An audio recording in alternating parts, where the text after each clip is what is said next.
Hello everyone, this is Ramakant Gupta. I have total 17.9 years experience in IT industry. I am currently working as a senior engineering manager, a technical architect and a full stack developer. So let's go and get started with today's session. So today we are going to understand the architecture of hotspot JVM. In market we have multiple JVM. Hotspot is one of the most popular JVM developed by Oracle. Okay. Okay, so what is JVM?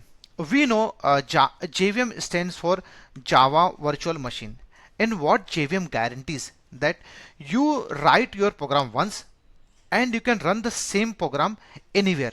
But have you thought any have this thought came in your mind how this Java guarantees that you can write the program on any machine and run the program on any machine, right?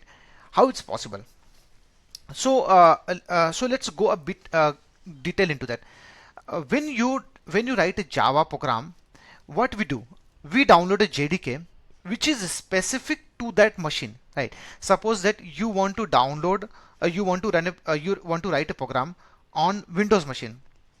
So you download JDK which is specific to that Windows version, maybe Windows 10, Windows 11, or different Windows version. Similar way, if you want to write a Java program for on Mac machine, you download a JDK which is compatible with the Mac. Okay. Now when you compile the program, what internally happens? The code getting converted into the dot class file. This dot class file is nothing but called as an intermediate or a bytecode, right? Now if you take this code onto any machine, maybe like let's understand you have written the Java code on Windows machine, but you want to run this program onto the Linux machine, right? But what you do on Linux machine, you have to set up JRE, that is Java Runtime Environment, on the Linux machine, which is specific to that Linux machine operating system version, right? Compatibility of Java should be with the Linux machine version, right? So now what happens, like when you run the program, on that machine, the target machine, internally there is a JVM, Java Virtual Machine. What this Java Virtual Machine does, it transform that bytecode into the machine compatible of the target machine. Suppose that you are running the code on Linux machine, so the JVM will convert the bytecode, which is the intermediate code, into the machine code of the Linux. So that way the JVM guarantees that you write anywhere or write the program once and you run anywhere. Okay, so you understood, right? Like there is some, obviously as a developer have to do some setup, then only it's possible. It's not possible that you have suppose a Windows machine, you have a JDK which is compatible to Windows, and on Linux machine you take the JDK which is compatible to Windows machine. So obviously that is not going to work. So we have to make sure, like where we are running, we are having the compatible version of the JVM or JRE to that operating system. Okay. Now initially JVM was designed to support only Java, but going forward what happened, lot of programming languages like Scala, Kotlin and Groovy adopted this platform. Okay, so that's like JVM is like collectively called as a language, because it supports different programming languages. Okay, so okay, that's just a brief idea about the JVM, but we are going to understand in this session a very important interview question. Interviewer asks you, what is the internal working of JVM, right? So okay, so we just a bit background, why Java is called as a both a compiler and interpreter language, right? We know C and C++ programming languages. When we write a C++ program, we convert we compile that program into the platform specific, right? So that's it. C++ is called as a compiled language. Similar way as JavaScript and Python, is not compiled, they are directly interpreted by their interpreter. uh, that's the reason JavaScript and Python is called as a interpreted language, right? But in case of Java uses both combination of both compile and interpreter. That's the reason Java is called as a both compiler and interpreter language, right? So how compiler, like when you write the Java code, you compile that so that it's get converted into dot class file, and when you run the program, it's get interpreted by the Java interpreter and then run that program. Okay, so in today's topic, so understanding a JVM architecture is a big thing. It's divided into major three parts. There is a class loader comes into picture. There is a runtime data area comes into picture, and there is an execution engine. Covering everything is not possible in a single video, so I am going to cover this entire session into three parts.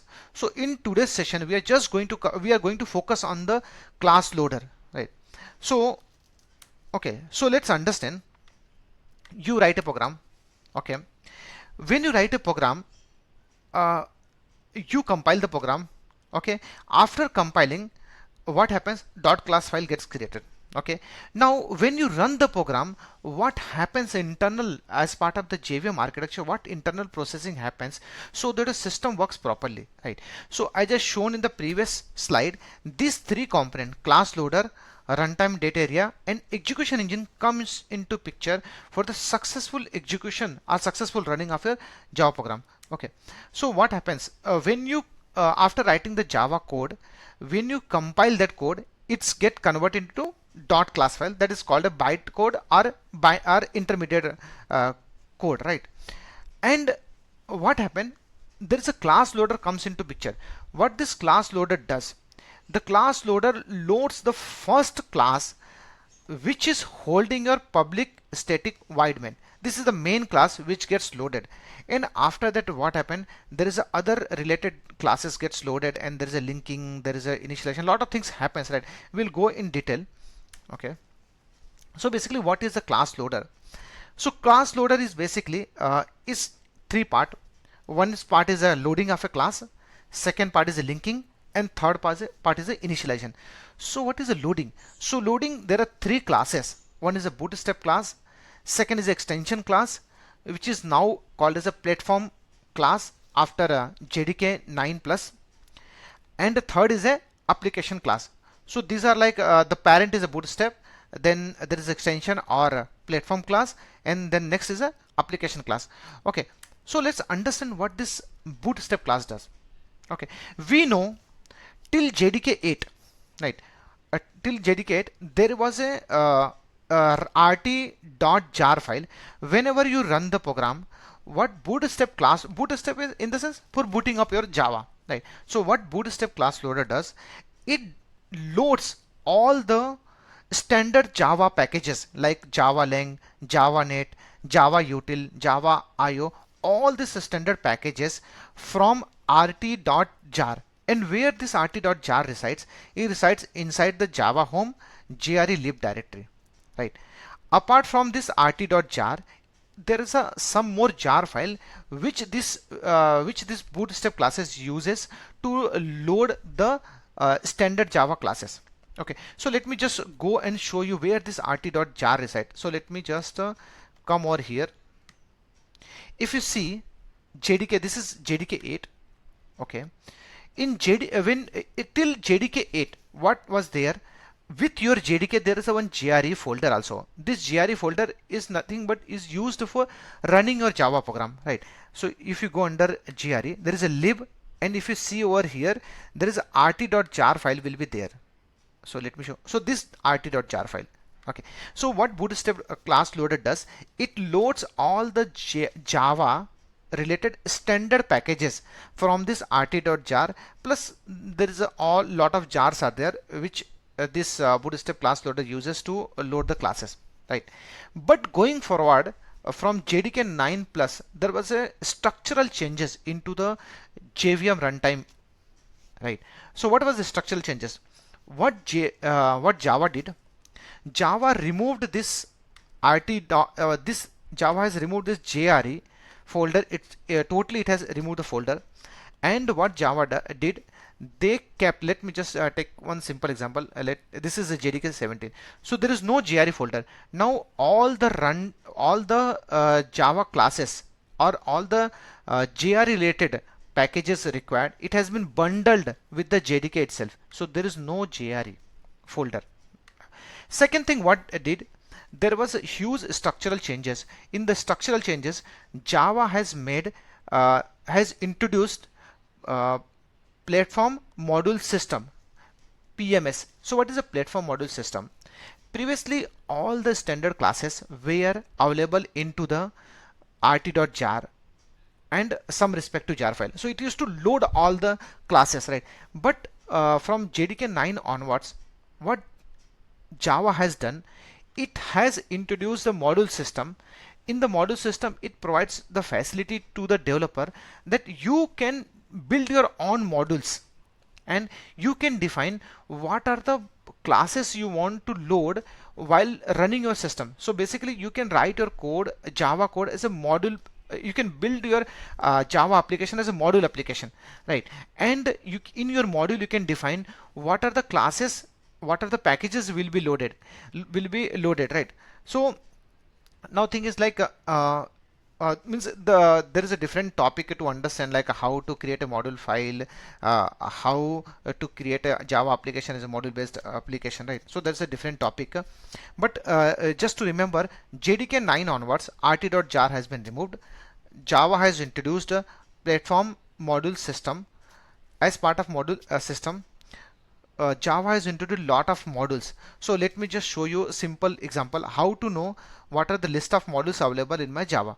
So you just simply type Java minus minus list hyphen modules.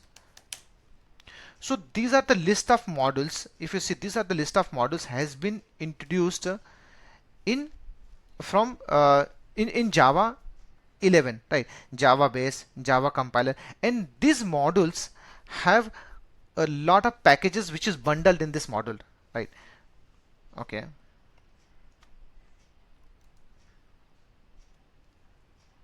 Okay.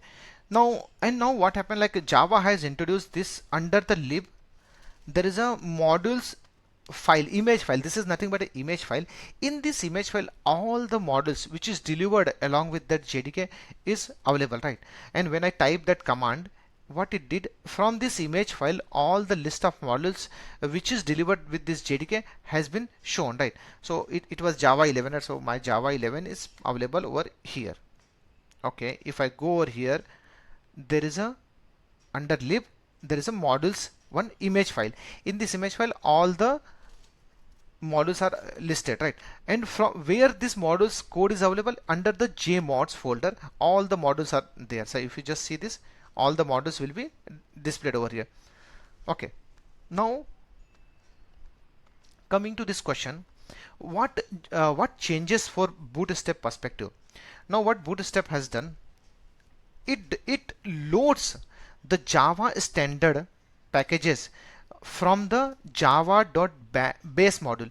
So if you see in here, there's a lot of modules, right? There's a lot of modules: Java base, Java compiler, Java.data transfer, right? So this bootstrap class loader responsibility is only to load the standard packages from the java.base module, and it does not load any other packages from any other modules, right?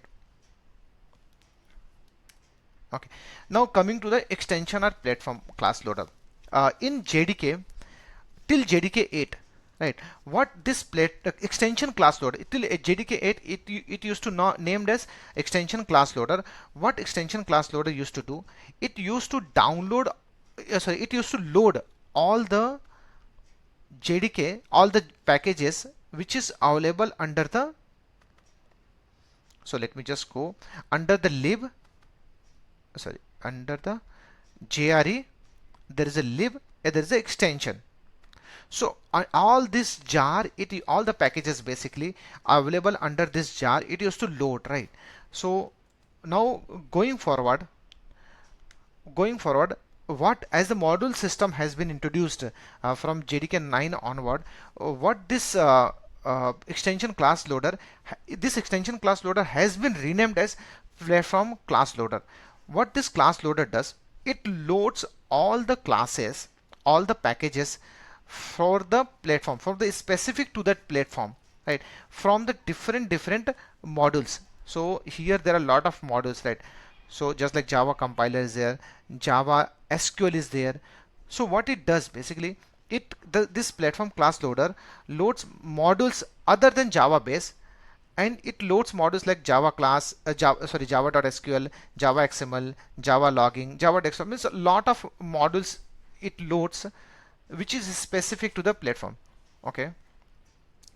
Now again from JDK 9 onwards, you won't find JRE lib extension because there is a revamp happened as part of JDK 9. Okay. The final one is the application class loader.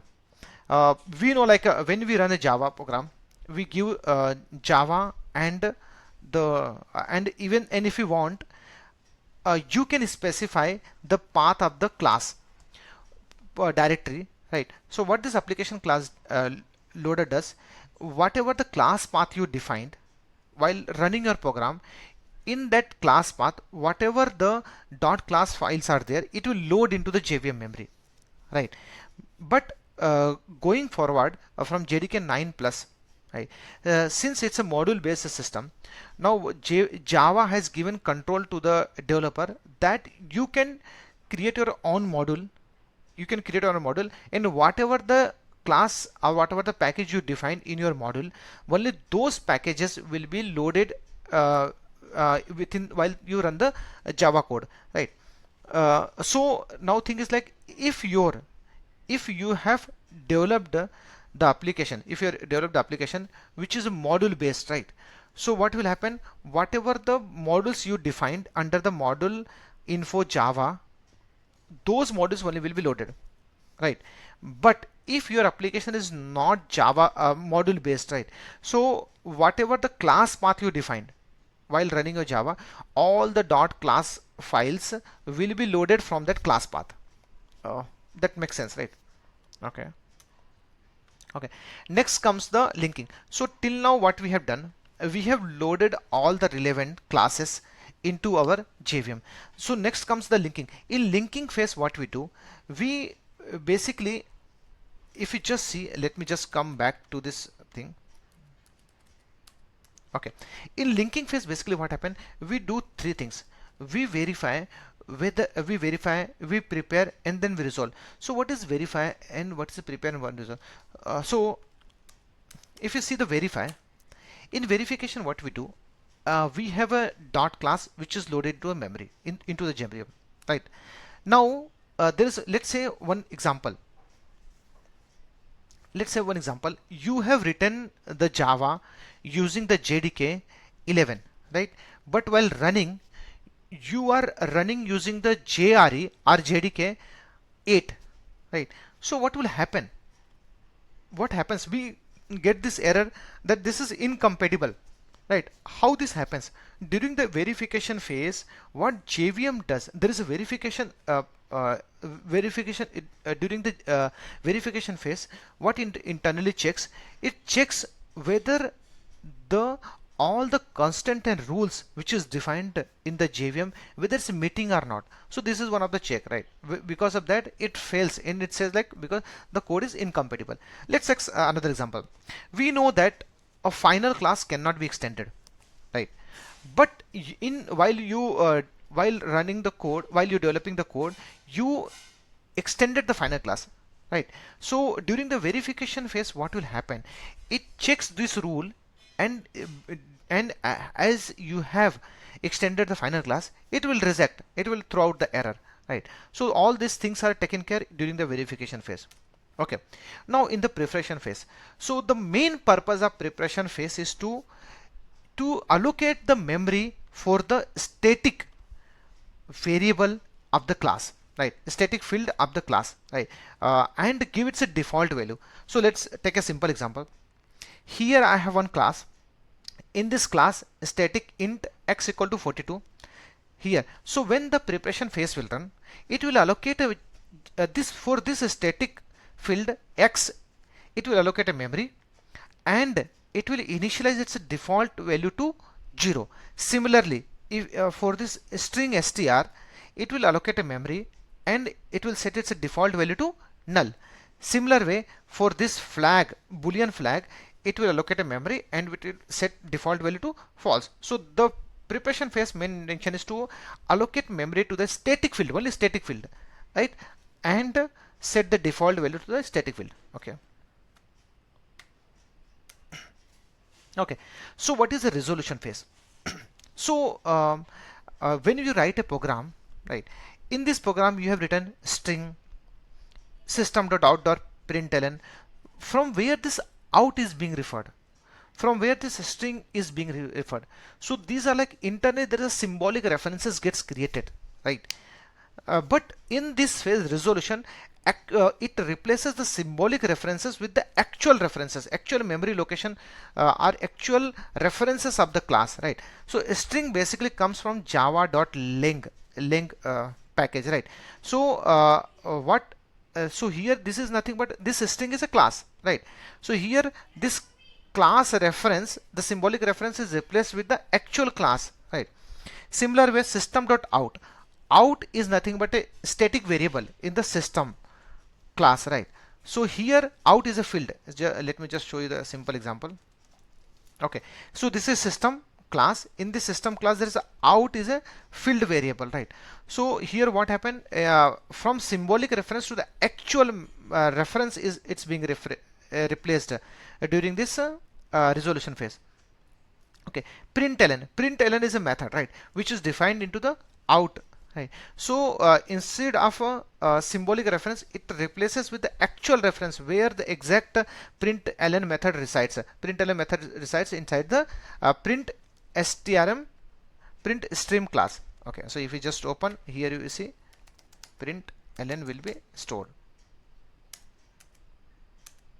Okay, so this println method will be stored. So what JVM does during the resolution phase, it replaces all the symbolic references to the actual references of the either it could be class, it could be file reference, method reference, or anything, right? Similar way, to uppercase is part of the string, right? So it replaces to the actual method reference in this phase. Okay. Okay, initialization phase. In the initialization phase, as we have seen during the preparation phase, static field is being allocated a memory and set the default value. But in initialization phase, all the static fields has been replaced with their actual value, right? That's what in the initialization phase happens. So let's take example here, static int x. So in the initialization phase, x will get the actual value 10. Here y is static, it's getting value from the compute y, right? So here the compute y will get executed and y will get its value during the initialization. Okay, similar way, if you see over here, all the static block gets executed in this initialization, all the exact static blocks also getting executed. Okay, so here if you during the initialization phase, this under this class static block will be executed and the output system block executed will be printed out into the JVM. Okay, so that's it. I just wanted to show you about this topic. So just a high level, I want to again recap, like for class loader, basically there is a loading, linking, initialization. Loading part is to load all the necessary standard classes or packages into the JVM. In linking phase, basically try to link or set the static field's default value, initialize its value, and check and replace all the symbolic references with the actual references in the linking phase.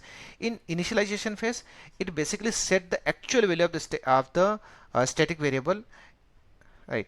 So all these things happen during the class loader. Yeah, that's it from my side. If you really like this effort, I request you to please do like, subscribe, and share this video. In the next video, I'm going to cover up about the JVM runtime area. Okay, thank you all. Thanks for joining this